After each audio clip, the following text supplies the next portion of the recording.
मान गई नहीं हम। तहार सोचे के तरीका काफी निराला बा Vaishnavi. I love the way you think. रिश्ता तोड़े खातिर बुलले रहनी है के और ई त रिश्ता जोड़े में लग गई। ओम नमः शिवाय। आंटी रुआ करे के लियाइल काहे बानी? का प्लान बा? बस देखत जा, ई बिना जहर वाला सांप उ वैष्णवी के जिंदगी में ऐसन जहर घोली कि एकरा प्रकोप के उ झेल नहीं पाई।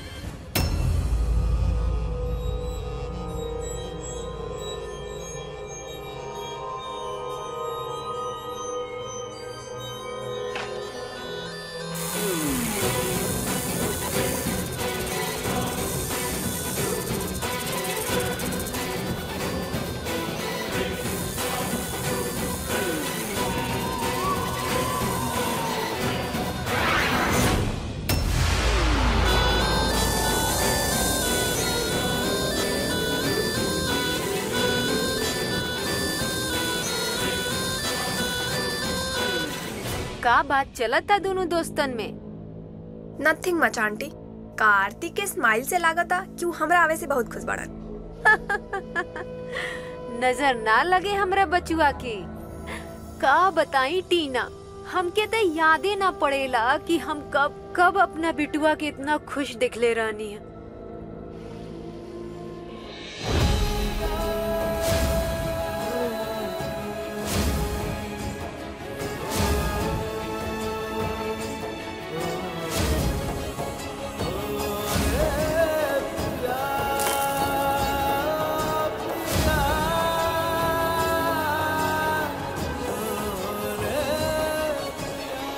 इहे खुशी तो देखे चाहतानी। हमेशा तहरा चेहरा पे सारा ब्रह्मांड के सुख हमके मिल गइल बा। हमके तो ऐसा लागता इस समय पे।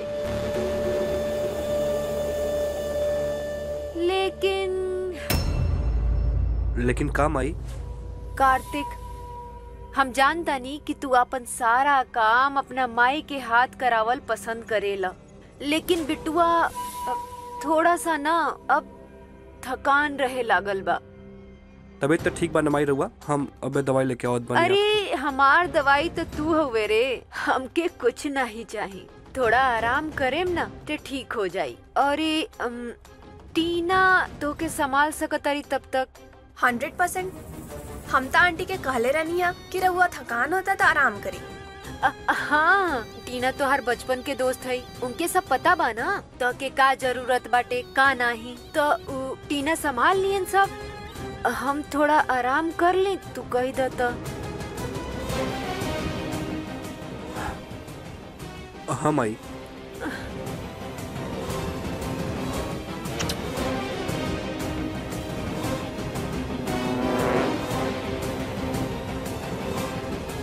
संभाल इनके।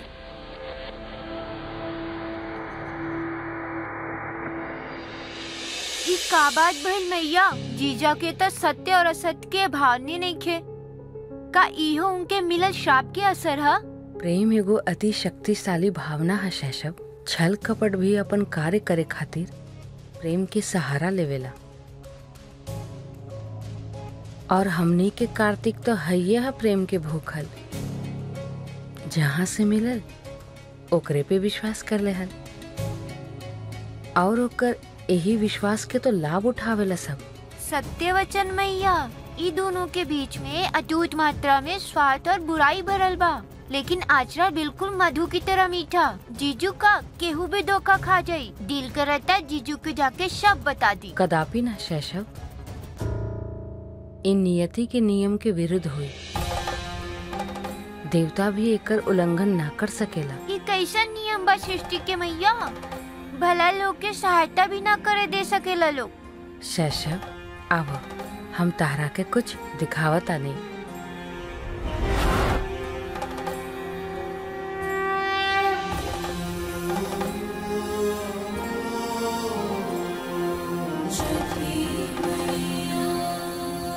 मैया रहुआ हमके यहाँ काहे लेनी?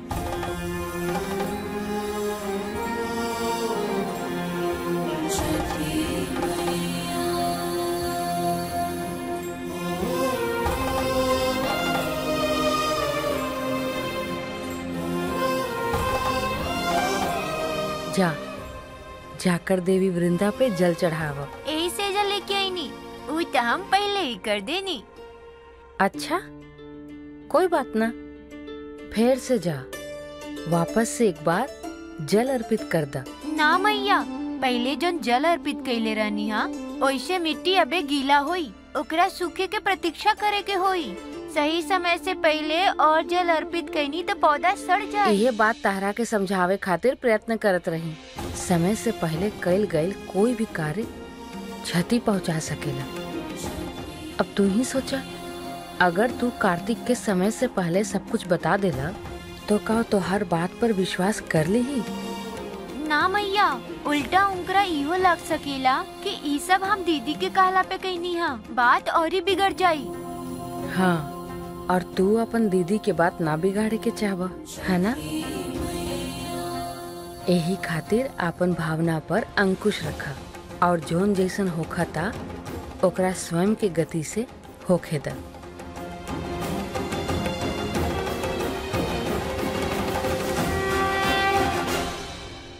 हेलो हेलो, आवाज नहीं क्या आवत? हेलो दादी, नेटवर्क की सुबह शायद, बाहर जाके पंडित जी से बात करते हैं। जल्दी जल्दी बुलाओ। वैष्णवी,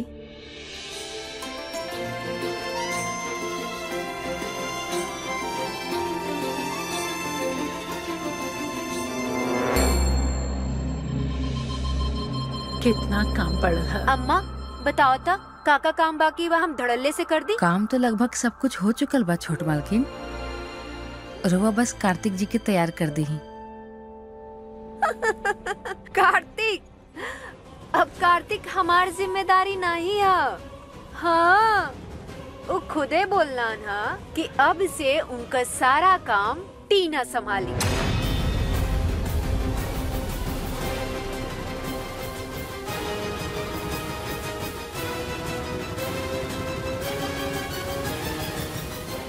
काहे टीना काहे संभाली? वैष्णवी है ना ओकर जिम्मेदारी उठाए खातिर। अरे अम्मा, देले रानी है ना जिम्मेदारी वैष्णवी के, कार्तिक के का भइल रहे।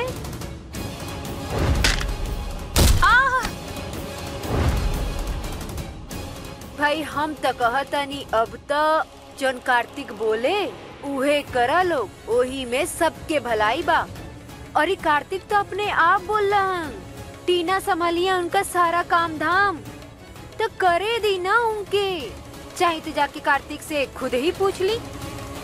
हम जाना तानी कि तोहरा के बुरा लागता, पर का करें, बचपन से कार्तिक के स्कूल के होमवर्क से लेके ओकर खान पान, खेल कूद, दवा, डॉक्टर, सारा के सारा ख्याल ना टीना ही रखल करत रहली है। दोनों ना पक्का साथी हुए लो एक दूसरा के। अरे तू तो अब भी आयलू है ना, तो थोड़ा सा टेम जाए ना सब समझला में कार्तिक के बारे में। इतना समय दे दो ना, और तू चिंता मत करो, हमके पूरा विश्वास बा टीना कार्तिक के सारा काम बहुते अच्छा से करी है। काहे से कि टीना ना कार्तिक के हमसे भी ज्यादा समझेली।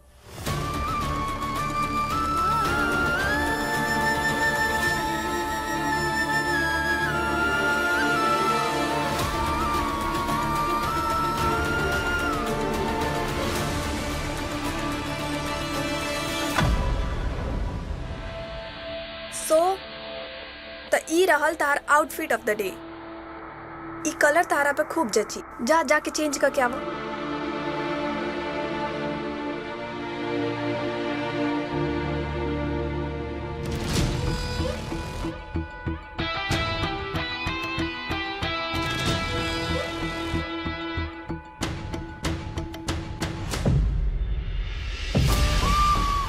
बचपन से कार्तिक के स्कूल के होमवर्क से लेके उनकर खान पान, खेल कूद, दवा, डॉक्टर, सारा के सारा ख्याल ना टीना ही रखल करत रहली है। और तू चिंता मत कर, हमके पूरा विश्वास बा कि टीना हर काम बहुत ही अच्छा से करी है। जा कार्तिक, चेंज का क्या हुआ? हाँ।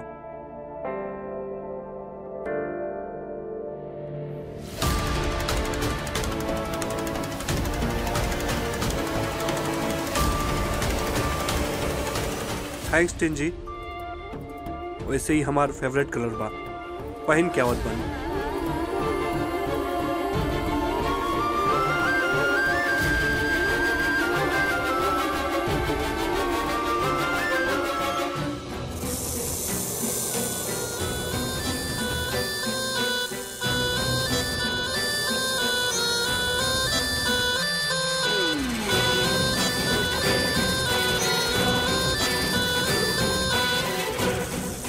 अरे ओ कस्तूरी दीदी, अरे वो फोनवा के साइलेंट मोड पे डाला। अंदर दादी ब्रांड न्यू तमाशे के मूड में बाड़ी, जल्दी चला। आवत आनी। हाँ पंडित जी आ जाए, ठीक बा।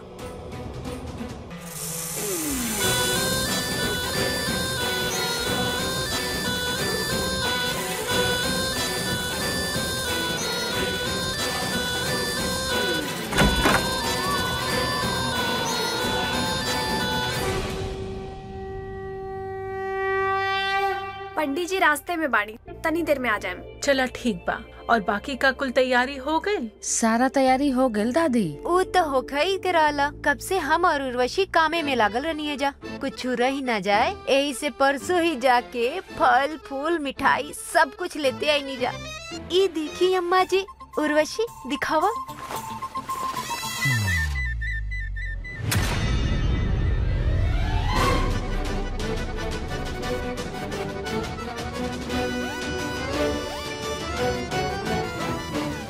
रागिनी बहू, बचपन में अकल बेच के टाफी खा ले रहलू का? अरे 3 दिन का बासी फूल भोले बाबा पे चढ़ाईबू तू? कोई बात ना दादी, हम सुबह बगीचा में जाके ताजा फूल लेके आ गई नीहा पूजा खातिर। अब भोग तैयार बा दादी, खुद अपना हाथ से बनैनी है। इतना सारा भोग तू अकेले बनैलू? हलवाई के बुला ले तू बेटा। ना दादी, मौसी सिखेले रही कि हमार कोख से नईखू जन्मल, यही से तहरा के हमरा के ठुकरावल आसान बा।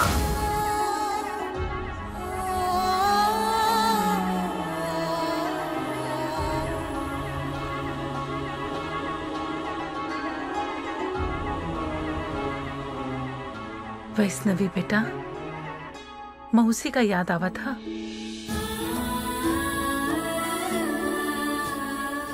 हम समझत है बेटा, तू फिक्र मत करा। छठी मैया सब ठीक करी हन, सब गिला सिकवा सब ठीक करी हन।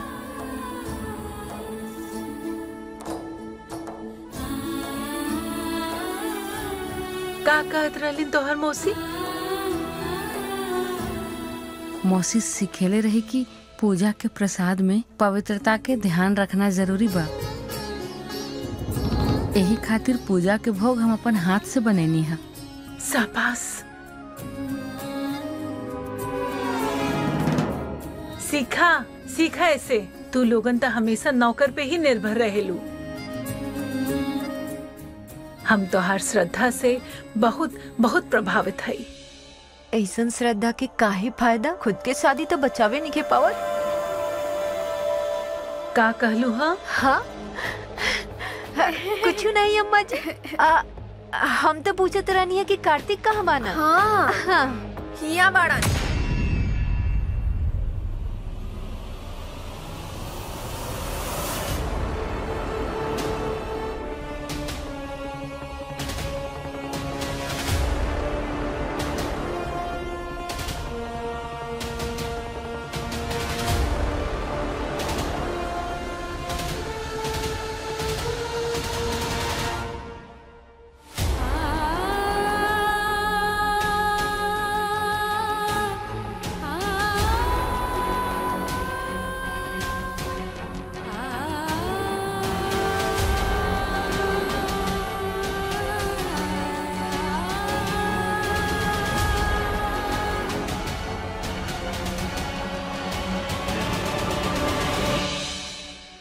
वाह कितना सुंदर जोड़ी बा दोनों के।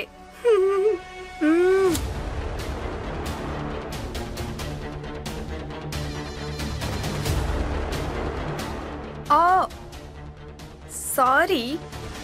सॉरी काहे भाभी? दो दोस्त के भी तो जोड़ी हो सकेला ना। बिंगो। और होखेला ई तो हमार बचपन के ट्रेडिशन आ मैचिंग कपड़ा पहने के। सोचनी की पुरानी याद ताजा कली। वाह वाह वाह वाह।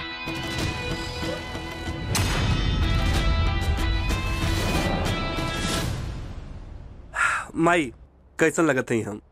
एकदम हमरे राजकुमार जैसा। बहुते प्यारा। नजर ना लगे हमरा बचुआ के। और सुना टीना, थैंक यू इतना संभाल के हमरा बचुआ के लेके आइलू हा एकरा खातिर। बिल्कुल सही कहता रू दीदी। और टीना मान गई नी तो के हाँ, नहीं तो केहू और गई रही तो ना जाने कौन बवाल मच गई रही।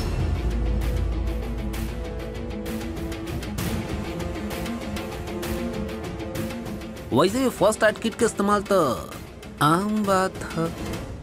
और ही ना तका। अरे ये तो अंतर होला एगो पढ़ल लिखल बड़का घर के लड़की में और एगो उर्वशी, संस्कार और सभ्यता का पढ़ाई लिखाई से कौनो लेना देना नहीं खे। और यकीन ना हो तो अपन सूरज जाके आईना में देख ला।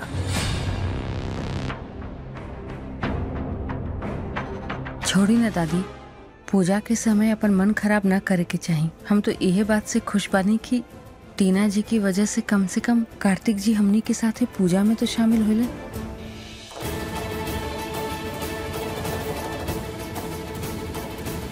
देखा तारा बिटुआ कितना खुश बड़ी वैष्णवी ई बात से कि टीना तो के संभालत तारी। पता बा इहे तो चक्कर बा दया भाव के।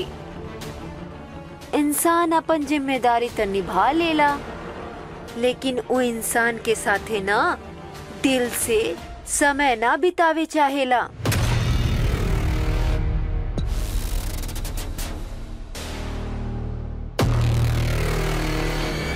अच्छा ठीक है, बातचीत छोड़ा, अभी सब तैयारी बाकी बा। हाँ अब का रह गए अम्मा जी? रागिनी, भूल गई लो, परिवार के परंपरा के अनुसार नाग पंचमी में का होला? हम बतावत हैं अम्मा जी की का परंपरा बा। शिव जी के आराधना में नृत्य का परंपरा।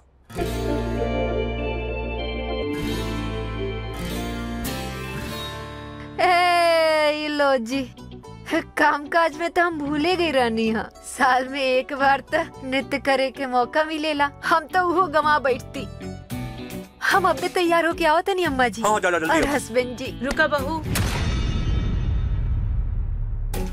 अरे अम्मा जी ज्यादा वक्त ना ले, यूं गई नहीं और यूं आई नहीं। हाँ हम कहत है ना, रुका।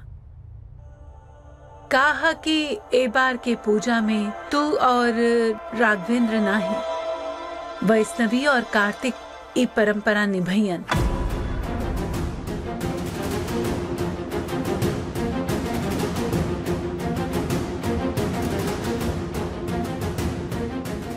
काहे अम्मा जी? लेकिन हर साल तक हम और हस्बैंड जी नृत्य करेनी ना। काहे कि करण और उर्वशी तैयार ना ही रहलन, और परिवार के परंपरा के अनुसार ये नृत्य नया जोड़ा के करे के होला।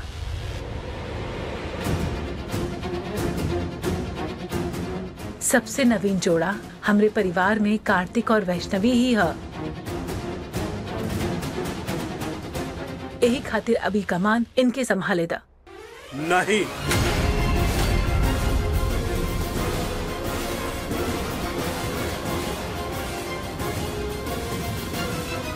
हम नहीं करब नृत्य।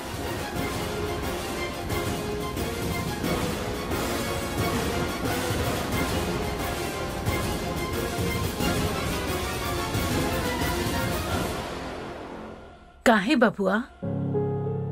का बात है बबुआ? काहे? वो करण भाई नहीं कहना ना तो हम नहीं करब।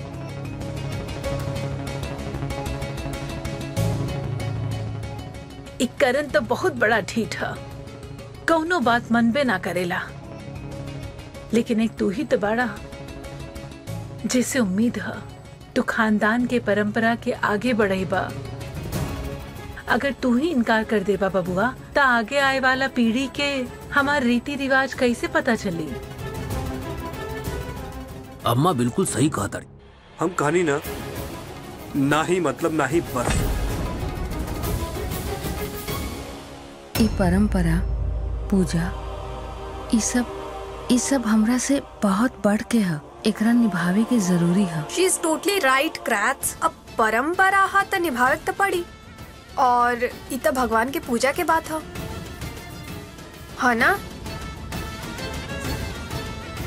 Come on go.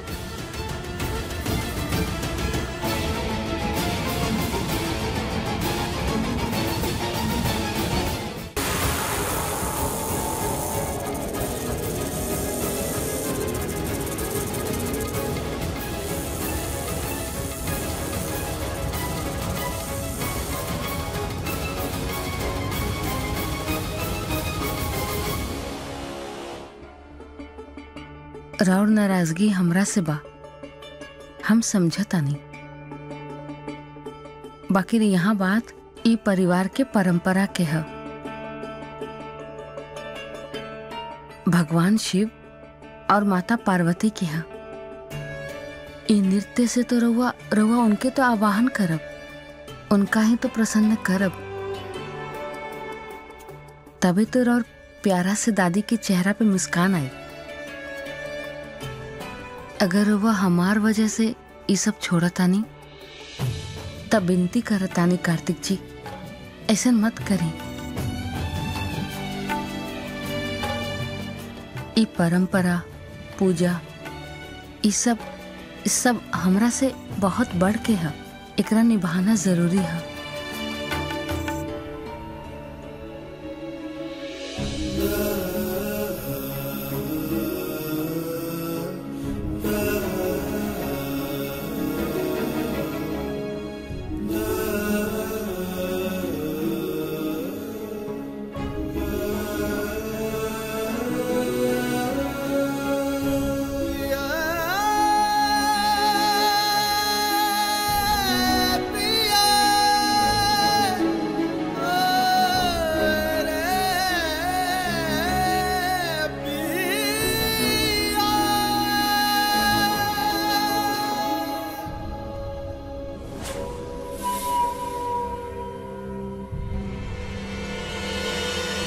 She is totally right क्रैट्स। अब परंपरा हा त निभावे त पड़ी, और ई त भगवान के पूजा के बात है ना?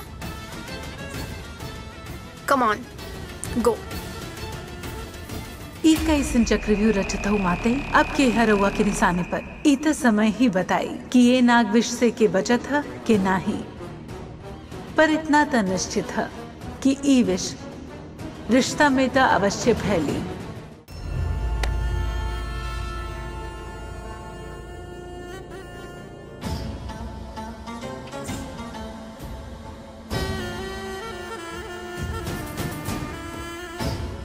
शी इज टोटली राइट क्रैट्स। अब परंपरा हा त निभाव त पड़ी ना दोस्त, और ई त भगवान के पूजा के बात है ना? Come on go.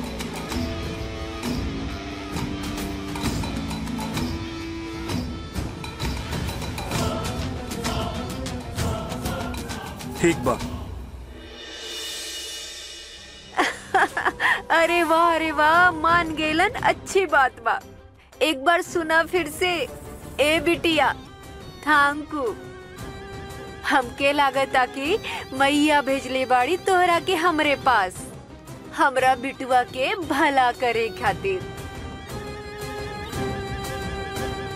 उतना अच्छा बा कि तू मना ले लू इनके, नाही त पता नाही का होई।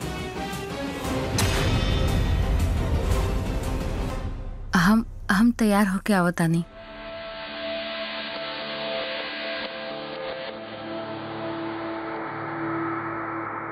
बबुआ तुम तैयार हो जा, ठीक है?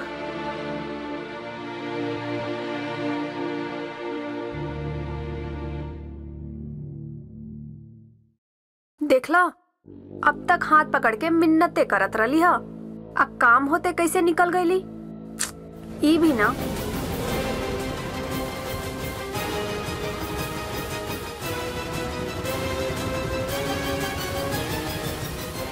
ई कैसन चक्रव्यूह रचत हो माते, अब के हरवा के निशाना पे धैर्य रखी माते।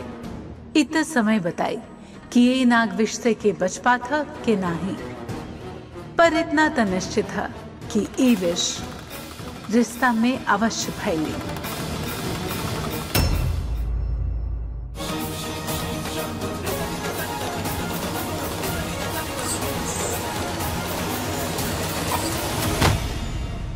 अब आगे के पूजा ना तीना बिटिया और हमार कार्तिक बाबू करी हन।